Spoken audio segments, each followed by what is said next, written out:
Donc là, on est vraiment dans la partie 6, 4, 5, 6, c'est tout ce travail que nous faisons au sol. Et ce qui est intéressant, c'est que dans toute la première partie ici, vous allez être en observation sur vous-même. C'est-à-dire que vous allez faire la descente aux enfers, excusez-moi du terme, mais ça veut dire juste aller voir ce qui est à l'intérieur. Et puis une fois que vous en êtes là, eh ben, vous disiez, avant de repartir travailler, je vais réapprendre à utiliser mon corps dans l'autre sens. Et je vais aller jusqu'à sa dynamique pour faire comme le faucheur, pour faire comme le paysan. Je vais reprendre contact avec le mouvement du corps. 2, je vais retrouver mon assise. Et c'est là qu'on retrouve à nouveau les techniques de yoga. Je vais me retrouver assis.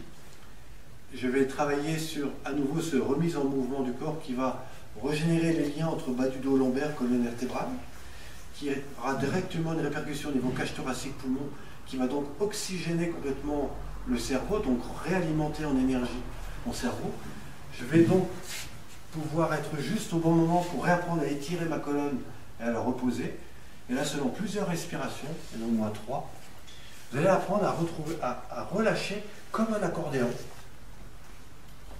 J'ai un accordéon qui s'étire, là. Et là, vous redéposez chaque segment. J'ai une fois été accompagné en hypnose sur cette technique-là, bien que je la connaissais. Le gars m'a accompagné, j'ai dit tiens, voilà, et je lui ai demandé de répéter ce que j'avais fait dans un cours avant, mais il m'a mis en hypnose. J'ai posé ma colonne vertébrale, je vous assure que c'est vrai, et il m'a dit endors-toi. Je m'en souviens, ça se passait à Revel, je me suis posé, j'étais droit, je me suis endormi. Et au bout d'un moment, il me dit réveille-toi. Eh bien, je m'apercevais que je m'étais posé complètement sur la colonne vertébrale, que tout s'était posé et que je dormais comme ça. Et j'étais juste très bien. J'aurais juste aimé que ça dure plus longtemps. Et au moment où il m'a dit, maintenant tu peux ouvrir les yeux, j'ai naturellement ouvert les yeux, il m'a dit, tiens, réétire ta colonne vertébrale, et tout s'est réétiré. C'était tellement nouveau pour moi que ça m'a été gravé, j'ai dit, il faut faire un exercice avec ça. Et c'est de cette époque-là que j'ai découvert cette technique qu'on retrouve dans la partie 7, qui est en lien avec toute la créativité. Si vous voulez être dynamique, créatif, il faut travailler. Je vais vous le prouver. Vous connaissez le yoga du son? Yoga du son. A-O-I. O-U. Si je fais A, là je suis au niveau gorge, A, il ne se passe rien. Si je fais A, faites A, A. Maintenant, regardez, relâchez les épaules, ouvrez les épaules en faisant A. A, c'est pas pareil. C'est pas pareil. Maintenant, faites I. Voilà. Maintenant, étirez la colonne vertébrale en faisant I. I. Ah, c'est pas pareil. Maintenant, descendez la colonne vertébrale en faisant I.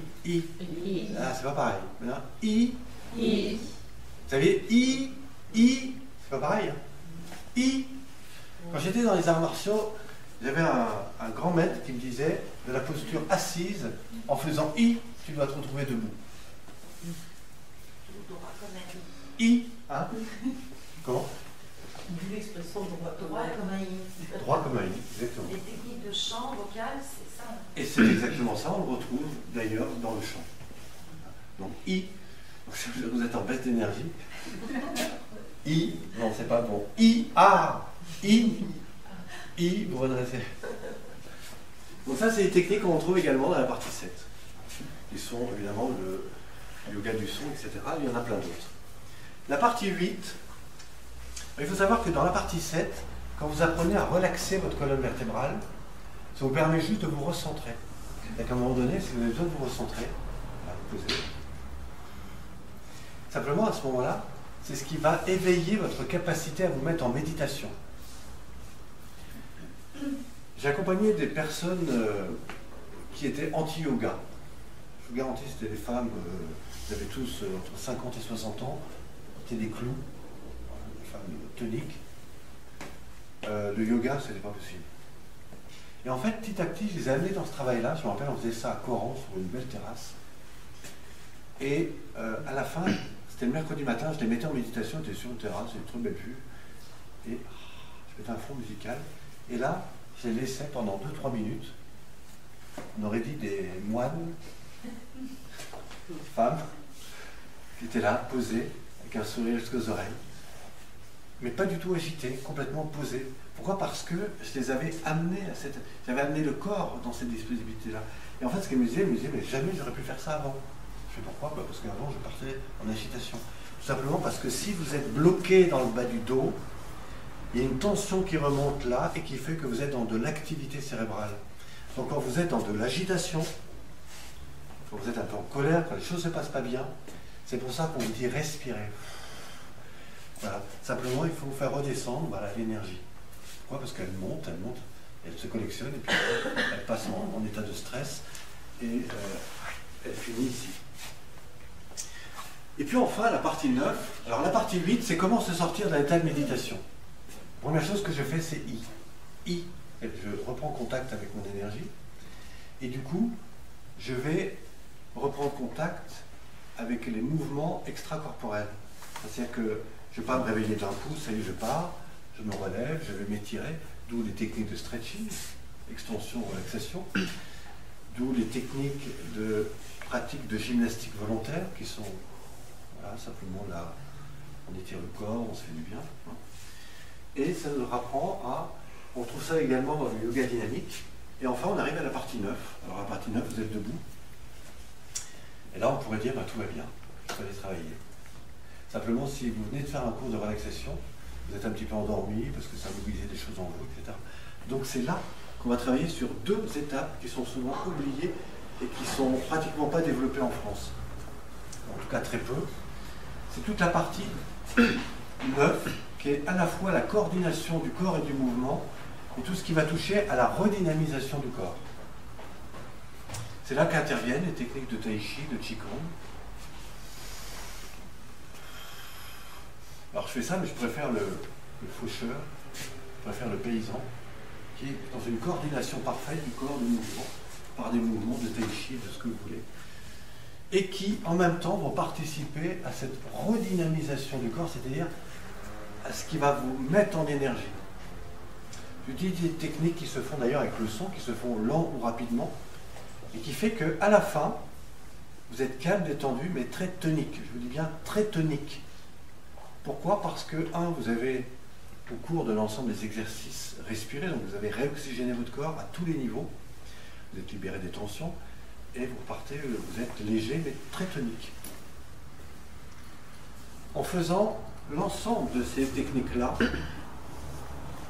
j'ai des gens qui me disent, tiens, j'ai plus mal au dos. J'ai reçu un mail il n'y a pas longtemps d'un gars qui est allé sur mon site. J'ai regardé vos vidéos, je ne comprends plus, j'ai plus mal au dos. Bon, je ne sais pas s'il se foutait de moi ou pas, mais en tout cas, c'était notifié sur mon blog. Et en tout cas, ce que je suis persuadé, c'est que si vous prenez les choses à l'envers, ça ne va pas. Si vous en prenez une à la place de l'autre, ça ne va pas. Parce que toutes celles-là ont un sens. Et si je mets les choses dans ce sens-là, alors je réponds à l'ensemble du corps. Et ce qui est très intéressant, c'est que par exemple, quand je pars de la nuque, quand je descends les épaules, quand je passe au niveau du bas du dos, quand je fais tout le reste, et qu'au bout d'un moment, j'arrive au niveau du bassin. En faisant ça, comme j'ai détendu le haut, je suis directement en connexion avec le haut.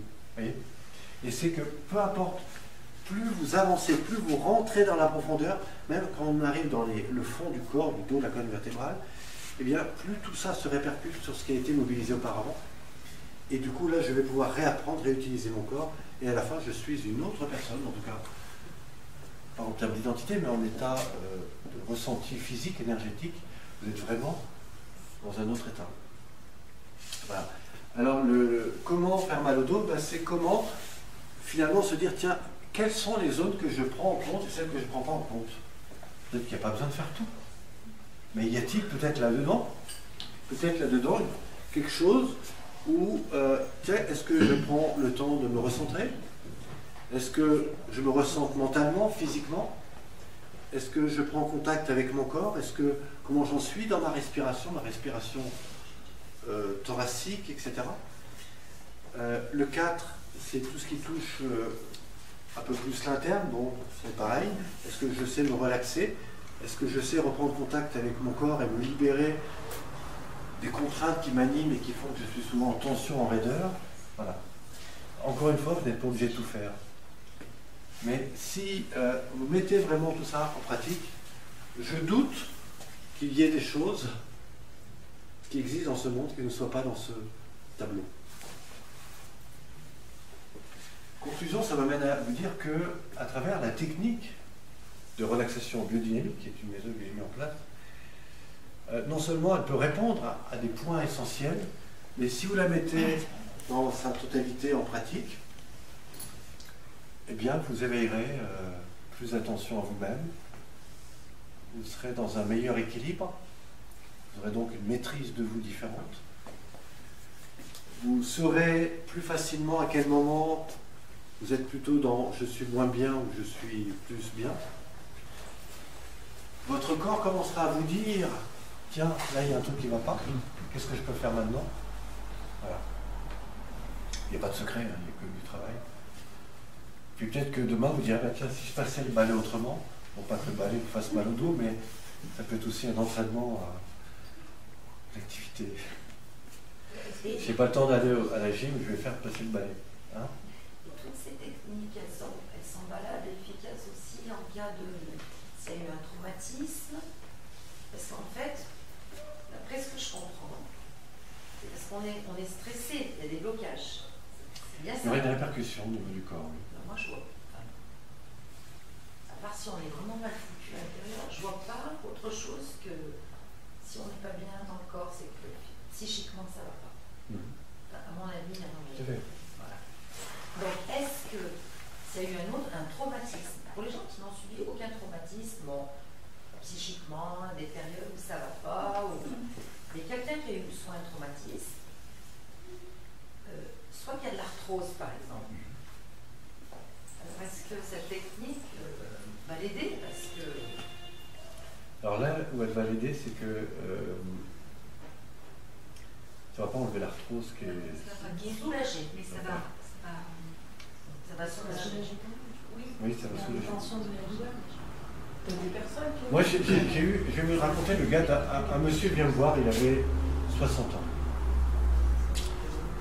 Et je vois, on se met sur le dos, je lui dis ben voilà, on va faire un mouvement avant-arrière, il y avait 5-6 personnes. Puis à un moment, je trouvais qu'il bougeait à peine, quoi. Donc je dis bah tiens, je vais l'accompagner, ce que j'aurais fait sur table. C'est incroyable. Et le monsieur à la fin il me dit ah mais c'est incroyable. Écoutez, je reviendrai dans un an. Qu'est-ce que je prends conscience? Je prends conscience que le gars, je viens de toucher quelque chose qui était important pour lui. Le dos. Je viens de réveiller quelque chose qui était probablement en lien avec des résistances. Il me dit, ça me fait vraiment du bien, je reviendrai dans un an. Donc ça veut dire que je ne suis pas prêt à revenir maintenant. Ça veut dire que je ne suis peut-être pas prêt maintenant. Une dame arrivait en bas, après un séminaire, elle vient me voir, elle me dit, oui, on s'est vu il y a 3 mois dans un séminaire. J'avais toujours votre petit papier qui était sur mon mur et du coup je viens. Et elle vient et prenez votre temps, on a commencé, faites ce qui est bon pour vous, respectez-vous. Et à la fin du cours, elle me dit regarde, elle était blanche. Je fais ça va madame? Elle me dit oui, je viens de découvrir tous mes verrous intérieurs. Ben, je lui dis vérifiez que c'est le bon moment de les ouvrir. Ah ben oui. En fait, je comprenais que la personne, j'avais été probablement trop vite pour elle. Donc ça voulait dire qu'elle ne reviendrait pas forcément. Donc là, on arrive, c'est des pratiques douces. Hein, il faut des fois aller doucement, c'est pour ça que... Mais avant, j'en faisais trop dans une séance, maintenant j'essaie d'en faire beaucoup moins. Voilà. Donc toutes ces choses, en fait, c'est différent pour chacun. Alors pour répondre à votre question, le corps ne va pas forcément changer la vision mentale, psychique, etc. Mais comme je vous le disais tout à l'heure, si vous êtes là, est-ce que vous avez envie de monter en haut de la montagne? Et si vous prenez contact avec vous-même, est-ce que finalement ça ne va pas vous aider à être mieux? Donc c'est... Voilà. Et moi j'interroge, je lance la question, si vous reprenez vraiment contact avec votre corps, est-ce que finalement ça ne sera pas la meilleure façon, en vous tournant droit, en respectant un peu plus ce qui devrait être normalement respecté, ça ne va pas mieux vous aider. Voilà, c'est la grande question que je me pose. Et si vous repartez avec cette question, j'aurai atteint mon objectif. Je ne connais pas tout le monde, mais certains, vous êtes venus déjà à un cours de relaxation? Toi aussi, est-ce que tu... Ah oui, c'est vrai, c'est venu, un dimanche matin. Ça fait longtemps d'ailleurs. Les choses ont un peu évolué depuis. Voilà. Moi j'ai envie de dire, pour être dans un bien-être, il faut être bien dans sa tête et dans son corps. Je veux dire, c'est les deux parties qui interréagissent sans cesse. Donc on peut être mal dans ce corps et du coup ça agit sur le mental. Et puis du coup, si on n'est pas bien mentalement, bah, du coup ça, voilà, ça crée des répercussions encore plus profondes sur le corps. Donc c'est les deux choses qui interréagissent sans arrêt. Donc le bien-être, c'est à la fois un bien-être physique, mental, émotionnel. En tout cas, ce qui est sûr, c'est que aujourd'hui, la sécurité sociale commence à dire, bah tiens, si finalement on faisait faire un peu d'activité physique aux gens, peut-être qu'ils consommeraient moins de médicaments. Ah, et d'ailleurs, à ce sujet, ils sont en train de... Voilà. Ils veulent prescrire des séances de... Et ça, je trouve ça sport. fabuleux. Ouais. Parce que, ce fut long, hein. Alors j'espère Non, qu'ils ne mais feront pas attendez. que du sport, mais aussi des activités qui ne sont pas que du sport, parce que le sport c'est bien. Non, mais c'est vraiment Non, mais des activités. Voilà, physique, stimuler le physique. Ça, c'est hyper important, à titre de prévention. Parce que déjà, psychologiquement parlant, ça fait du bien. Mais oui, plutôt que de prescrire des médicaments ou Oui, mais vous une pensez pas évidence, mais... au lobby pharmaceutique qui est derrière et qui dit oui. Ah bah ça, on n'en a rien à foutre, excusez-moi madame. Mais c'est ça justement le problème, c'est que Je le dis avec le on cœur. ne dit pas toute la vérité parce que justement il faut... Ouais, pharmaceutique, c'est un problème financier, donc ils font leur commerce. C'est vrai. Alors, parce que par Mais exemple, bien si vous avez évidemment. du cholestérol, dans les magazines de santé, on vous dit mais si vous faites 45 minutes de sport, mais vous éliminez votre cholestérol. Eh oui, mais ça, il faut être averti pour savoir. Ouais. Parce que les médicaments contre le cholestérol, c'est pas le top. Tous les médicaments, 60% des médicaments sont inutiles ou entretiennent les gens en ce qu'ils sont. Il y a 2 professeurs qui viennent d'écrire un bouquin là-dessus. Le Oui, professeur mais Debré et je puis suis le professeur. Oui. Moi, la question que j'interroge, c'est au fond, qu'est-ce que je décide de ma vie, là où j'en suis maintenant? Qu'est-ce qui est important pour moi? Personne n'ira faire du yoga, du tai chi, du qigong ou des techniques beaucoup plus sportives. Moi, je l'invite simplement à se dire, bah, tiens, comment je communique moi à l'intérieur de moi? Avec mon corps, dans ma respiration, dans la manière dont j'utilise mon corps. Il y aura une répercussion sur la manière dont vous alimentez. C'est la première médication. Voilà. Mais si je ne suis pas bien, est-ce que je vais... Bon, moi j'ai aussi mes périodes un petit peu stressantes, etc. Parce que voilà. Et du coup, je m'aperçois que tiens, ça fait 3 jours que j'ai très peu mangé ou que je n'ai pas mangé ce qu'il fallait. Heureusement, je m'éduque. Donc maintenant, j'apprends à me poser. Je me dis, qu'est-ce qui pourrait être le plus équilibrant? Voilà. Du coup, j'ai changé. Maintenant, je bois de l'eau pour dynamiser. Enfin bon, voilà, j'utilise un certain nombre de choses qui, effectivement, m'ont aidé à plein de choses et à me libérer de plein d'autres choses aussi. Voilà, mais ça, c'est... Vous savez, l'été, je fais à peu près 220 heures de cours entre le 3-4 juillet et le 25 août. Ce qui représente à peu près 5 heures de cours par jour, après l'oignon. Et en fait, quand je redescends, pendant 15 jours, 3 semaines, je n'ai pas d'activité. Bien, je m'aperçois qu'au bout d'une semaine, 15 jours, j'ai des crispations dans le dos, je deviens agité intérieurement. Je suis beaucoup plus sensible. Si on me dit quelque chose, j'ai tendance à réagir plus rapidement. Et à chaque fois, je me dis, mais c'est comme ça que fonctionnent les gens.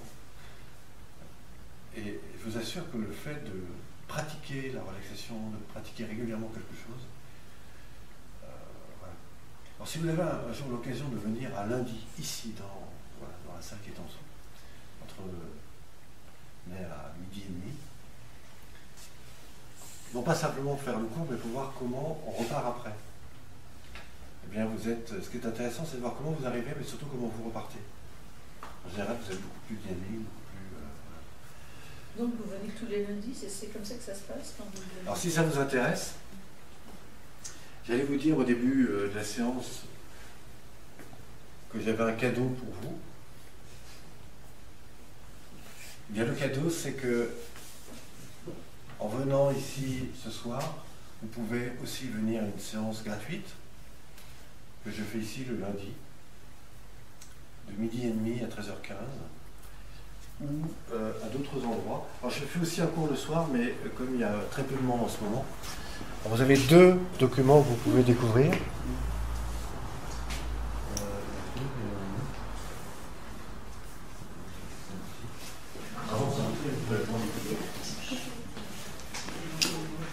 Un premier document qui est celui-ci, qui est la MJC, la mutualité. La MJC est un lieu pour les enfants et les adultes. Vous avez toutes les activités, musique, chant, voilà. Donc ça, c'est la MJC, la mutualité. Je les remercie parce qu'ils ont bien voulu me prêter la salle pour vous recevoir. Et vous avez en sortant ce petit document qui, évidemment, vous propose d'exercer, d'approfondir ce dont je viens de vous parler. Vous avez surtout ici un résumé de la conférence. À travers les 9 étapes que vous avez là, vous pourrez tiens, vous dire, bah, tiens, qu'est-ce que je me rappelle de ce qu'il a dit? Voilà. Et là, vous avez un petit rappel. Vous pouvez le prendre, il est sur la table.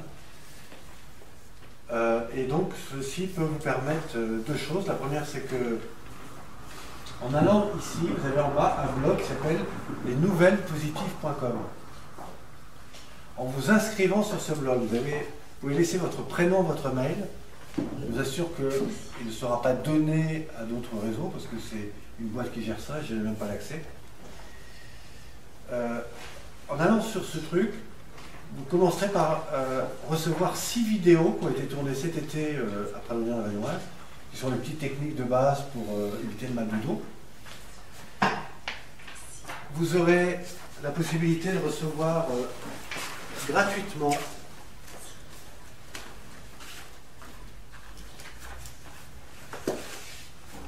ce document qui est le manuel. Alors, celui que vous recevrez s'appellera les 9 secrets pour votre bien-être, et qui reprend pratiquement tout ce qu'il y a là-dedans, qui est en fait le manuel, c'est ce qu'il y a de plus complet sur toute la relaxation du vie. Ce document vous est offert, il fait 28 pages. Et puis enfin, vous avez 12 vidéos à raison de 2 par semaine, c'est automatique, qui vous emmènent vers un voyage que j'ai fait avec Martine Verne. Pour ceux qui viennent le lundi, vous la rencontrerez. C'est une personne qui me suit depuis 11 ans maintenant, en relaxation vénique. Et on a été accompagné avec elle et une autre personne. Donc c'était tourné par Télégrenoble, et vous avez comme ça 12 vidéos à raison de 2 par semaine. Je vous explique tout ce qu'on a ici présenté, mais avec les exercices. Tout ça, c'est gratuit. Notre avantage, c'est qu'en étant inscrit, vous serez au courant des conférences, des informations que nous ferons, et notamment d'un nouveau produit que je suis en train de développer, qui pourra vous permettre, si vous le souhaitez, d'avoir des vidéos de formation, c'est-à-dire ces vidéos qui sont faites pour des gens qui veulent non seulement comprendre, mais demain pouvoir enseigner. Vous aurez une formation qui se fera sur table. Là, c'est toutes les techniques d'accompagnement sur table. Et puis les formations qui sont dédiées à créer de l'animation. Ces formations vous permettent effectivement d'aller vers la voie de l'enseignement, mais la vidéo ne vous enseigne pas des techniques d'animation. Par contre, elle vous apporte le premier niveau. Ce qu'on appelle le niveau 1, c'est l'acquisition des techniques. Ensuite, si demain vous voulez développer ce genre d'activité, pour animer des groupes, à ce moment-là, il y a un niveau 2 qui se fait avec moi, ça se passe dans un stage. D'ailleurs, je fais des stages, le prochain c'est le mois de décembre, pour ça. Et puis après, bon, il y a d'autres choses, mais ça vient après. Je fais également un stage à Kermaning du 15 au 18 juillet. Kermaning, c'est un centre bouddhiste, même tibétain, ils sont en méditation, donc on ne les verra pas beaucoup, mais le lieu, quand vous arrivez là-bas, vous êtes déjà, vous avez fait la moitié du chemin. En décembre. En décembre ou juillet. 15, du 15 au 18 décembre. Décembre. Ouais, décembre, ouais. Oui, t'avais dit juillet. Ouais. Ah, alors, en juillet, c'est pareil, mais c'est dans la montagne. Voilà. Mais ça, voilà. Qu'avez-vous retenu d'intéressant de cette soirée?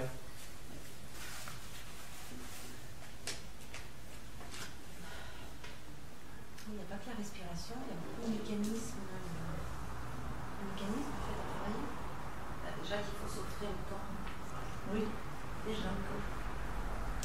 Il y a beaucoup de mécanismes, c'est-à-dire qu'il faut apprendre à tout. La gestuelle associée, oui. C'est un plus à la respiration. Oui. La respiration, je la fais moins passive. Ça m'aide pas, en fait.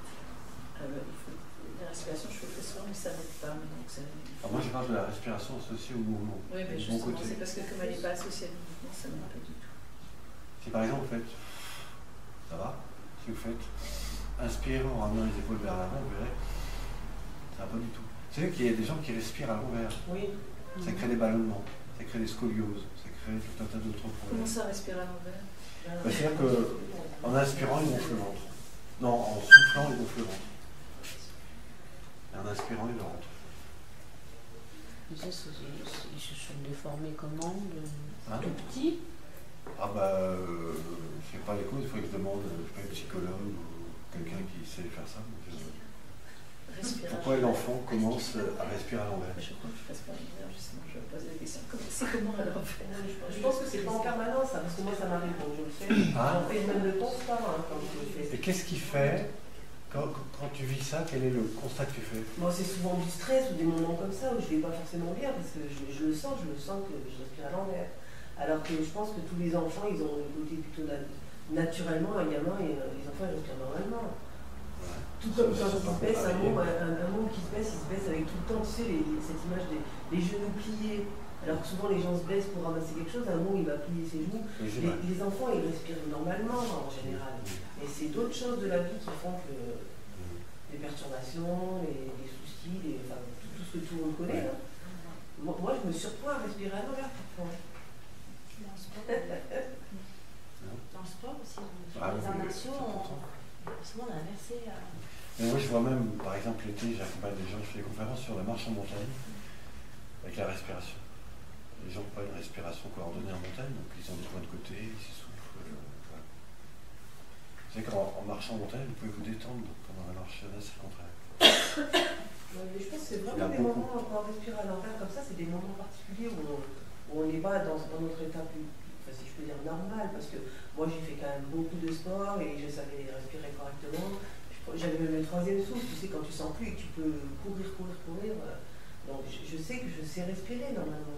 Mais parfois, dans les moments de stress ou de soucis de la vie, on peut s'apercevoir qu'on respire à l'envers. C'est assez étonnant. Hein.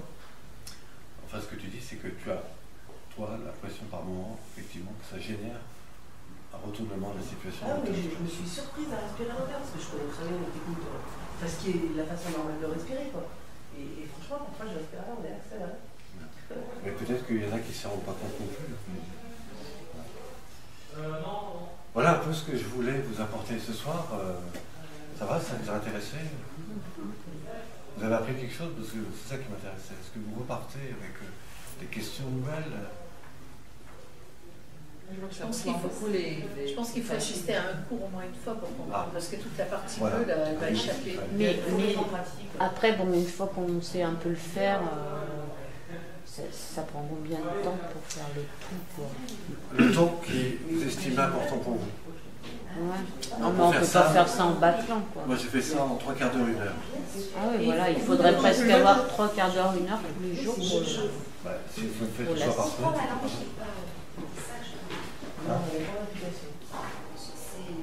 comprenez ma langue, merci. Elle veut dire que c'est quasiment une évidence tout ce que tu dis, mais en même temps, c'est vrai qu'on ne met pas en application. Quoi. Mais nous ne sommes que des maîtres, enfin, j'enlève le mot maître, mais en tout cas des personnages qui, de temps en temps, font des rappels sur des choses qu'on connaît. Moi, je n'ai rien inventé. Simplement, j'ai trouvé intéressant de le remettre dans l'ordre. Donc, si on le fait 1 fois par semaine, on peut être assuré d'avoir moins mal au dos, d'avoir une prise de conscience. Alors, non. Quand vous allez venir, au début, ça va vous perturber. Parce que vous avez 5 étapes. Si vous venez à 5 séances, vous êtes venu, vous? Oui. À combien de séances? Fin septembre jusqu'à avant les vacances. Là. Donc, vous êtes venu au moins 3-4 fois? 3-4. D'accord. Est-ce que vous avez ressenti la même chose à chaque fois? En sortant du coup? Ouais.